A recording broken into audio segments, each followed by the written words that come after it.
ये कहानी है एक खुशहाल परिवार की। एक सामान्य सा मध्यम वर्गीय परिवार जिसमें 7 सदस्य थे और सभी अपने जीवन में खुश थे। परिवार का मुखिया था सुनील, लेकिन घर को चलाती थी उसकी पत्नी पार्वती। उनके 2 बेटे थे राजन और संजय और एक बेटी थी जिसका नाम था सोनिया। दोनों बेटों की शादी हो चुकी थी। बड़ी बहू थी राधा, छोटी बहू थी तारा। ओ गॉड ओ गॉड ओ गॉड। अरे क्या हो गया, क्यों इतने परेशान हो रहे हैं? अरे मेरा रुमाल नहीं मिल रहा है। वो आप ही ना, जरा अपनी पीछे वाली जेब चेक करो। अरे हाँ, ये तो मेरी जेब में ही है। Sorry sorry. और कुछ बचा है? नहीं नहीं नहीं, चलता हूँ, मैं ऑफिस के लिए देर हो रही है। बाय। तारा, अरे ओ तारा, अब आपको क्या हुआ? मैंने तुम्हें कल एक लाल फाइल रखने के लिए दी थी, वो कहाँ है? हे भगवान, आपकी याददाश्त। क्यों, क्या हुआ? अरे वो फाइल आपने अपने बैग में ही रख ली थी, एक बार चेक तो करो। अरे हाँ, ये तो बैग में ही है। चलो अच्छा, मैं चलता हूँ, बाय। ये सब राधा और तारा की ननद सोनिया देख रही थी। उसने उनसे पूछा, राधा भाभी और तारा भाभी, ये क्या था? क्या क्या क्या था? अरे यही कि राजन और संजय भैया को अपनी चीज़ों का कुछ अता पता ही नहीं है और आप उन्हें बता रही हैं। उन्हें याद रखना चाहिए ना। अरे यही तो वैवाहिक जीवन है सोनिया। बताओ इसे तारा। हाँ बिल्कुल सोनिया, ये लोग ना ऐसे ही होते हैं। जब इनकी शादी हो जाती है तो ये पूरी तरह से बीवियों पर डिपेंड हो जाते हैं। हे भगवान, हे भगवान मत कर, तेरा भी समय आने वाला है। सही कहा दीदी आपने। राधा और तारा की बातें सुनकर पार्वती और सुनील भी वहां गए। पार्वती ने सोनिया को शर्माते हुए देखा तो उसकी मुस्कान और चौड़ी हो गई। अरे अरे, ये लाली कैसे छा गई चेहरे पर? अब शर्माने वाले दिन गए बेटा। अगर कोई लड़का पसंद है तो अभी से बताते, बाद में मत कहना मैंने मौका नहीं दिया था। मम्मी, ऐसा कुछ भी नहीं है, मुझे कोई लड़का पसंद नहीं है। जो भी आप लोग मेरे लिए पसंद करेंगे मैं उसी से शादी कर लूँगी।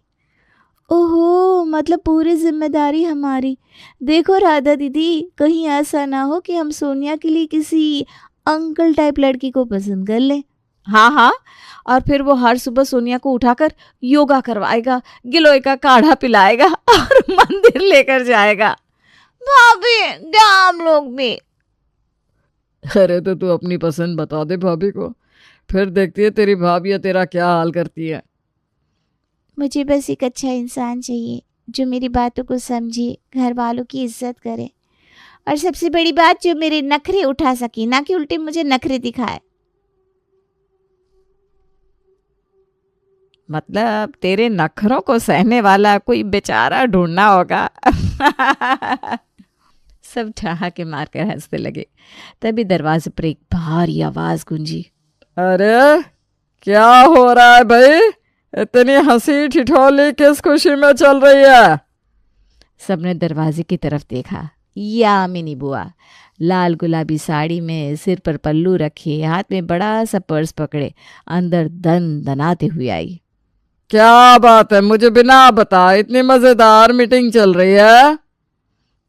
अरे आइए आइए बहन, हम सोनिया की शादी की बात कर रहे थे।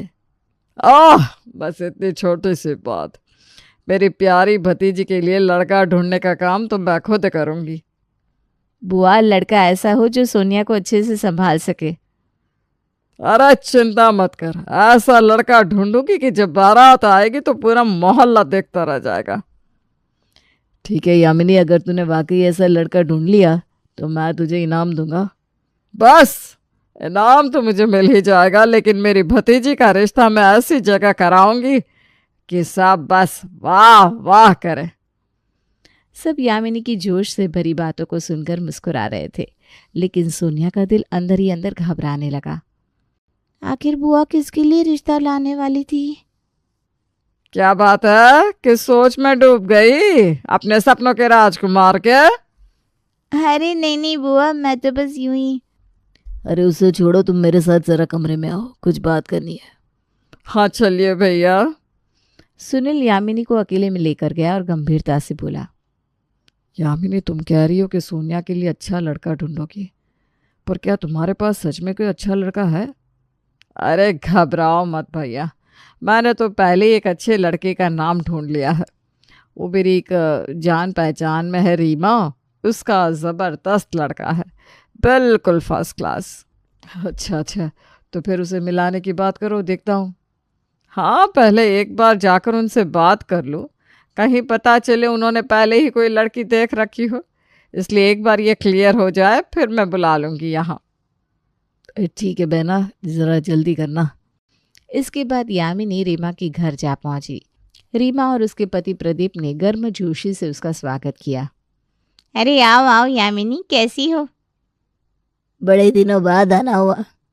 हाँ, बस कुछ बात करनी थी आप लोगों से, इसीलिए चली आई। आओ आओ, पहले आराम से बैठो फिर बताओ क्या बात है। यामिनी सोफे पर बैठ गई और बोली, क्या तुम लोग अपने बेटे की शादी करने के लिए लड़की ढूंढ रहे हो? हाँ जी, हम लड़की तो ढूंढ रहे हैं, पर कोई सही लड़की मिल ही नहीं रही। तुम्हारी नज़र में कोई लड़की हो तो बताओ, हम तो बस अच्छा रिश्ता चाहते हैं। ये सुनकर यामिनी मुस्कुराते हुए बोली, तो सुनो, मेरी नज़र में एक बेहद सुंदर और सुशील लड़की है जिसका नाम सोनिया है। सोनिया? नाम तो अच्छा है, पर हमें उसके बारे में कुछ और जानकारी तो दो। कैसी लड़की है, क्या करती है? अरे एकदम बढ़िया लड़की है, समझदार, सुंदर और सारा घर संभालने की काबिलियत रखती है। वैसे तो एकदम शेरनी है, लेकिन दिल से बहुत नरम है। तुम्हारे घर में आ गई तो घर को जन्नत बना देगी। अरे वाह, ये तो बहुत अच्छा है। तो देर किस बात की है, हमें तो बस मिलने का टाइम बताओ, हम तो तुरंत मिलेंगे। देखो, मैं अगर ये रिश्ता करवाऊंगी तो एक छोटी सी शर्त रखती हूँ। क्या तुम लोग तैयार हो? अरे क्या शर्त है बताओ, हम तैयार हैं। क्योंकि मैं तुम दोनों के बीच की बिचौलिया बन जाऊंगी तो मुझे कमीशन चाहिए। कमीशन? कोई बात नहीं, अगर इतनी अच्छी लड़की हमें मिलती है तो कमीशन ज़रूर दूंगा। 10 तोले का हार बनवा कर दूंगा बस। ये सुनकर तीनों जोर जोर से हंसने लगते हैं। थोड़े मजाक के बाद यामिनी ने कहा, ठीक है, तो अब मैं अपना काम करने निकलती हूँ। 10 तोले का हार मेरा इंतजार करेगा। अरे बिल्कुल बिल्कुल, आप जाइए और फिर बताइए हमें कब आना है उनसे मिलने।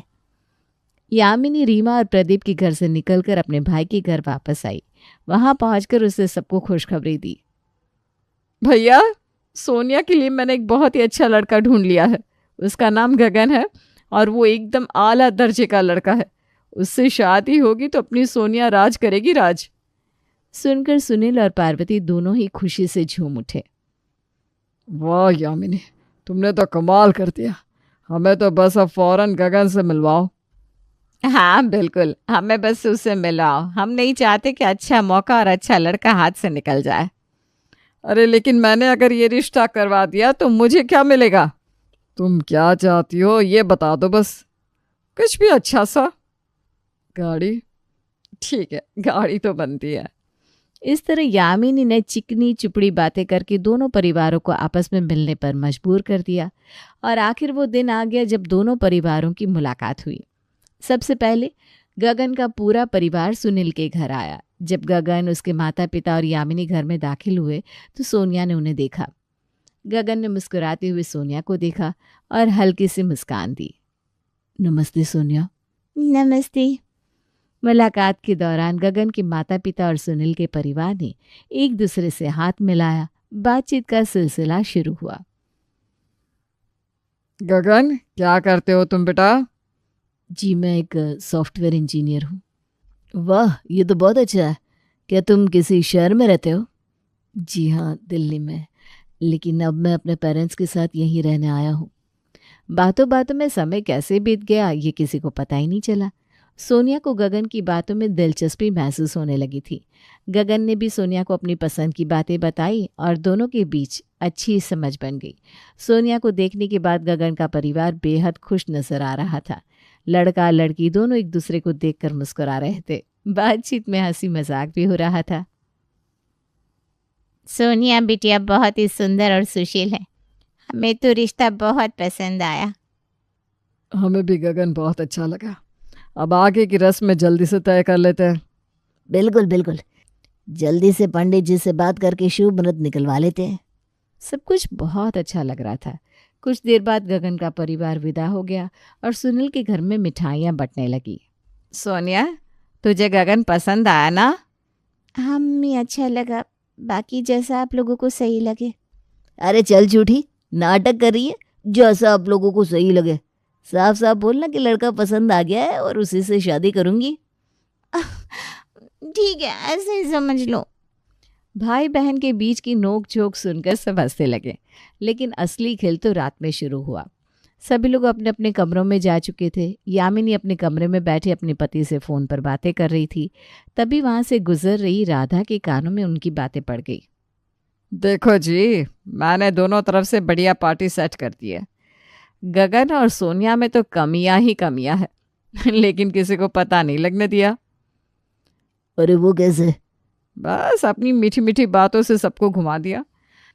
गगन की माँ से कह दिया कि लड़की बहुत अच्छी है और सुनील भैया को समझा दिया कि लड़का टॉप क्लास है। अब देखो दोनों तरफ से बढ़िया माल मिलेगा। तू तो सच में धंधे की खिलाड़ी निकली। तुमने क्या अपनी पत्नी को कच्चा खिलाड़ी समझा था? अब बस देखो, सुनील भैया से एक नई गाड़ी मिलेगी और प्रदीप से 10 तोले का हार। राधा के कानों में ये शब्द हथौड़ी की तरह गूंजने लगे। उसके पैरों तले जमीन खिसक गई। वो तेजी से यामिनी के कमरे में घुसी। बुआ जी, ये क्या सुन रही हूं मैं? आप बस अपने लालच के लिए ये रिश्ता करवा रही हैं? यामिनी चौंक गई। उसने घबराकर फोन काट दिया और राधा को घूरने लगी। अरे राधा, तू गलत समझ रही है। मैंने ये रिश्ता इसलिए करवाया ताकि घर में खुशियां आए। झूठ मत बोलिए, मैंने सब सुन लिया है। आप सिर्फ अपने फायदे के लिए ये शादी करवा रही हैं। मैं अभी जाकर मम्मी पापा को सब बता दूंगी। राधा जैसे ही जाने लगी, यामिनी ने उसका हाथ पकड़ लिया। अरे राधा, गुस्सा क्यों होती है? तुझे क्या लगता है मैं तुझे खाली हाथ जाने दूंगी? देख, अगर ये शादी हो गई ना तो तेरी भी चांदी हो जाएगी। तुझे भी एक बढ़िया सोने की चेन दिलवा दूंगी। राधा थोड़ी रुकी। उसकी आंखों में असमंजस झलकने लगा। मगर ये तो गलत है ना? अरे आजकल सब ऐसे ही होता है। तू बस खुश रह और देख मैं कितनी बड़ी शादी करवाने जा रही हूँ। राधा सोच में पड़ गई और धीरे धीरे यामिनी की बातों में आ गई। अगली सुबह सब लोग नाश्ते के टेबल पर बैठे थे। यामिनी और राधा दोनों मिलकर गगन की तारीफों के पुल बांध रही थी। मुझे तो गगन बहुत अच्छा लगा। कितना सुलझा हुआ लड़का है, नहीं? बिल्कुल, लड़का तो हीरा है। सोनिया सच में राज करेगी ससुराल में।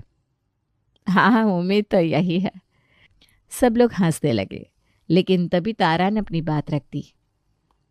पर किसी ने ध्यान दिया कि गगन अपने माँ बाप से ठीक से बात तक नहीं कर रहा था। क्या ऐसे लड़के से शादी करना सही रहेगा? टेबल पर अचानक सन्नाटा छा गया। अगर आज अपने माँ बाप की इज्जत नहीं कर रहा तो कल सोनिया की भी नहीं करेगा। यामिनी और राधा घबरा गई। अगर तारा ने ज्यादा बोल दिया तो उनकी पूरी प्लानिंग का भांडा फूट सकता था। अरे तारा बेटा, वो अपने माँ बाप की बेइज्जती नहीं कर रहा था। सबके घर का अपना अलग अलग हिसाब होता है। जैसे कुछ लोग आप कहने को इज्जत समझते हैं तो कुछ लोग तू कहने को। और वैसे भी उसका ध्यान सोनिया पर था ना, इसलिए शायद उसने अपने माँ बाप की बात काट दी होगी। सब लोग हंस पड़े, लेकिन तारा को ये सफाई हजम नहीं हुई। बाद में जब तारा अकेले में यामिनी से मिली तो उसने फिर सवाल उठाया। बुआ, कुछ तो गड़बड़ है। मुझे गगन पर पूरा यकीन नहीं हो रहा। यामिनी को अब एक और मोहरा अपने पक्ष में करना था। उसने तारा को भी अपनी जाल में फंसाने की सोची। अरे तारा, तू इतनी होशियार है। देख, अगर ये शादी हो गई तो मैं तुझे भी एक सोने की चेन दिलवा दूंगी। तारा चौंक गई। उसे समझ में नहीं आया कि यामिनी बुआ ऐसा क्यों कह रही है। यामिनी ने उसे पूरी बात समझाई तो वो बोली, सच बुआ, आप मुझे सोने की चेन देंगी? बिल्कुल, पर इसके बदले बस इतना करना कि ज्यादा सवाल मत उठाना। तारा कुछ देर सोचती रही, लेकिन आखिरकार लालच के आगे झुक गई। ठीक है बुआ, अब मैं चुप रहूंगी। यामिनी मन ही मन मुस्कुराई। अब एक और चुनौती खत्म हो चुकी थी। अब बारी थी उन लोगों की गगन के घर जाने की। सभी लोग गगन के घर पहुंचे। अरे आइए आइए, आप लोगों का ही इंतजार था। जी हमें भी। वो लोग बैठ गए और बातें करने लगे। थोड़ी देर बाद गगन और सोनिया को अकेले में बातें करने दिया गया और उसी दिन रिश्ता तय हो गया। फिर शादी की तैयारियां शुरू हो गई। यामिनी, राधा और तारा दिन रात गगन की तारीफों की पूल बांध रही थी। देखो, हमें बस पार्वती और सुनील का मन बनाए रखना है। शादी के बाद हमारा जैकपॉट लग जाएगा। सही कहा बुआ, पैसों की तो बारिश होने वाली है। और मैं अपनी सोने की चेन का डिजाइन भी सोच चुकी हूँ। इधर पार्वती और सुनील को सब कुछ ठीक लग रहा था। यामिनी ने तो हादी कर दी, यहाँ तक कि रीमा को भी फोन करके सोनिया की तारीफों के पुल बांधने लगी ताकि कोई गड़बड़ ना हो। अरे रीमा जी, सोनिया तो आपके घर में लक्ष्मी बनकर आएगी और गगन तो सच में हीरा है। इतनी समझदारी, इतनी सादगी, सच मानिए जोड़ी राम सीता से कम नहीं है। अरे वाकई हमें भी सोनिया बहुत पसंद आई है। तीनों की खुशी का कोई ठिकाना नहीं था। बस शादी हो और फिर पैसा ही पैसा। लेकिन इसी बीच एक दिन, अरे सोनिया कहाँ है? सुबह से दिख नहीं रही। सभी लोग घर में इधर उधर देखने लगे, लेकिन सोनिया कहीं नहीं मिली। तभी फोन की घंटी बजी।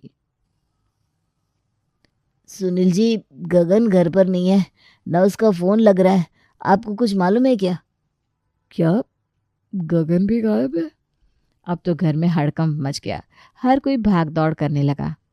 हे भगवान, ये क्या हो गया? कहीं किसी ने भगा कर तो नहीं ले गया?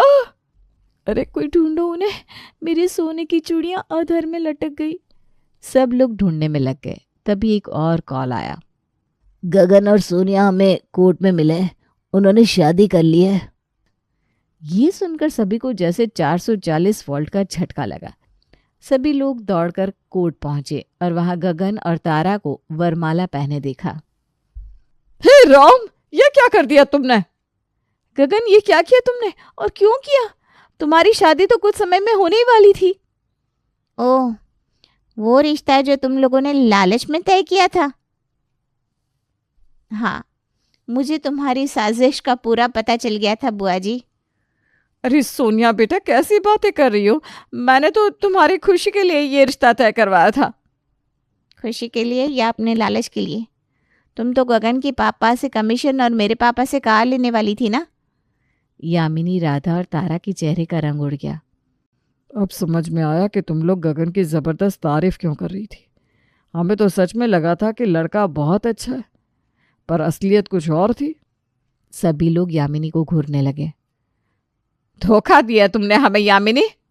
अरे थोड़ा बहुत तो करना पड़ता है, बिजनेस में दिमाग लगाना पड़ता है ना। बस बहुत हो गया।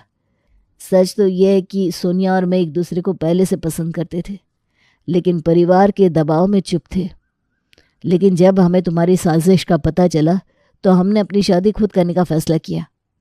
हमें एक दूसरे की खूबियाँ और कमियाँ दोनों ही पता है और हम दोनों ने होशो हवास में एक दूसरे को चुना है। लेकिन हमें बीच में कोई बिचौलिया नहीं चाहिए। सुनील ने गहरी सांस ली और यामिनी को घूरते हुए कहा, यामिनी, अब शादी तो हो चुकी है ना। अब तुम्हें कोई कार मिलेगी और ना ही कोई कमीशन। यामिनी, राधा और तारा के चेहरे लटक गए। उनका पूरा प्लान पानी में बह चुका था। हे भगवान, मेरे सोने की चूड़ियाँ, अब तो चैन भी गई। इतने में सोनिया जोर से हंस पड़ी।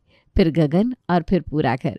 सभी लोग ठहाके मारकर हंसने लगे और यामिनी, राधा और तारा का तो मुंह लटका ही रह गया।